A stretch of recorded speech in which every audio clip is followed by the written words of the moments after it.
So, hi guys! For today's video, we will be learning something important. Let's go! So, ayun guys, may nakikita akong student dito, parang genius na. Tanungin natin siya kung alam mo yung topic natin for today. So, pwede ba magsabi yung ate? Ano po palang pangalan mo? Ako si Jessa May Espaldon.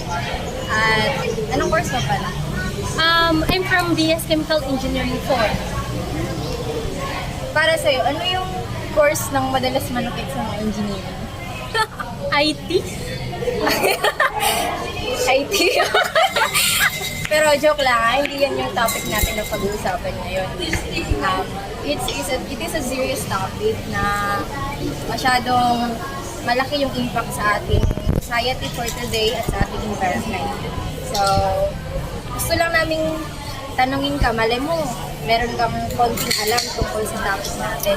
When you hear the word hazardous waste, what is the first thing that comes into your mind? Okay. When I hear the word hazardous waste, the first thing na pumapasok sa isipan ko is yun yung mga waste na kung saan nakaka-apekto siya, for instance, sa ating environment or sa dangerous din siya sa ating health. Also, ito yung mga ways na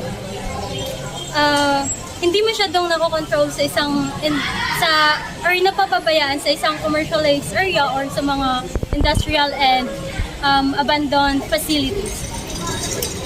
As well as, ang mga hazardous waste din pala is mayroon mga characteristics such as it is ignitable, corrosive, reactive, toxic, and combustible. Or it is any waste material with a flash point of ranges from 40 degrees or either 140 Fahrenheit. Grabe naman, ang galing naman ito. Hindi nga tayo nagkamali guys, so parang lahat ng gusto nating malaman sa topic na to ay sinabi na niya. Pero thank you ate, thank you for the information that you've given to us. So parang ayoko nang mag-interview ng iba kasi parang nabigay niya na lahat, pero still, maghahanap pa ulit tayo ng ating i-interviewin. Alay mo, may madagdag pa silang idea. So thank you ate, thank you so much. Auntie! Hi! Pwede malaman ang pangalan niyo? I'm Nicole. Anong course niyo pala? Chemical Engineering. Ikaw? Chemical din. Mag-best friend? Oo. So guys, hindi na pala tayo mahihirapan tanungin sila about our topic for today kasi mga cheming students din sila. So, as far as I know, sa cheming meron silang subject or topic na na-discuss na about hazardous waste management and control. Tama ba ako? May subject kayong ganyan? Yes. So, kanina may na-interview na akong isang student din na cheming. So, diniscuss niya yung definition ng hazardous waste at may nibigay na siyang konting information. So ngayon, ang tanong ko sa inyo is, how can you evaluate whether a waste is considered hazardous or not?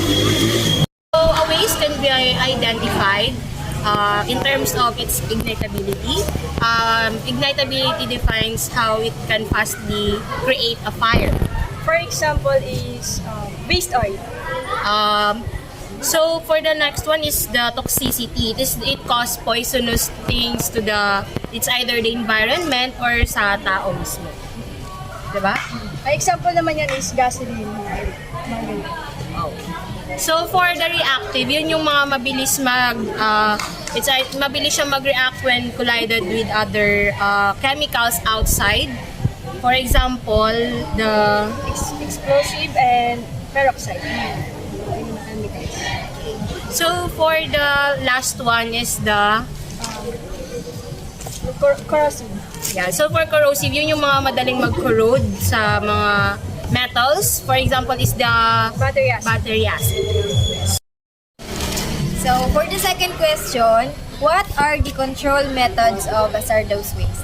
Also, to be able to control the hazardous waste, there are 4 types of treatments. And it can be treated by physical treatment, thermal treatment, biological treatment, and chemical treatment.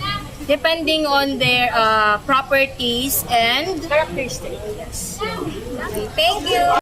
Guys, for our last set, sila yung napili kong tanungin kasi nakita ko sa likod ng t-shirt ni ate yung chemical engineering and sa ID lace din ni kuya, may engineering. So for sure, engineering silang dalawa.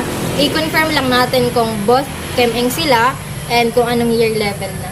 Chem-Eng kayong dalawa? Yes. Anong year? Fourth year. Graduating. Yes. Okay, sana all. So, unang tanong ko po sa inyo is, wait lang, tanongin ko pala kayo muna kung napag-aralan nyo na ba yung about Hazardous waste. Kasi kanina, may na-interview din ako mga Chem-Eng students na fourth year din yata yun. Sabi nila may subject sila about Hazardous waste. Kayo? Actually, meron din. Okay, so madali na lang pala itong masasagot. So, first question, what is the most priority in managing hazardous waste? So the most priority techniques in controlling and managing hazardous waste is waste minimization, such as source reduction and substitution. So example of this is changing the chemicals much lesser than the usual, and also we have to improve our household practices so that hazardous waste can be minimized and can be controlled in it. Okay, for our second question, why is proper handling of hazardous waste materials or hazardous materials is important? So, proper handling of hazardous material is important to avoid hazard risk that may bring to human health, property, and the environment as a whole. Let me give you an example. So, sa amin, sa laboratory namin, hinahandle namin yung mga chemicals. It is stored below eye level at saka nakalagay siya sa mga container which is anti-corrosive containers. Then meron din siya mga labels to avoid the risk and hazard. Yun. As a future chemical engineer, how important is hazardous waste management and control? So as a future chemical engineer, half of it is our responsibility to ensure the safety of people and the environment. So for examples, in some industries, there are hazardous waste that are managed. So before ka mag-dispose ng isang hazardous waste, kailangan mo muna siyang i-treat to lessen the toxicity na mapupunta sa mga groundwater or sa soil which can cause pollution. So that's it. So in addition, here in the Philippines, we have the RA 6969 of 1990, which is also known as the Toxic Substances and Hazardous and Nuclear Waste Control. So this act provides the legal framework for the country's program to manage and control the use, the importation, the manufacturing, and of course the disposal of hazardous waste. Okay, ang galing po nila. So, thank you so much for the information. I know na maraming matututunan yung makakanood ng video ninyo na ito. So, thank you so much. God bless, future engineer.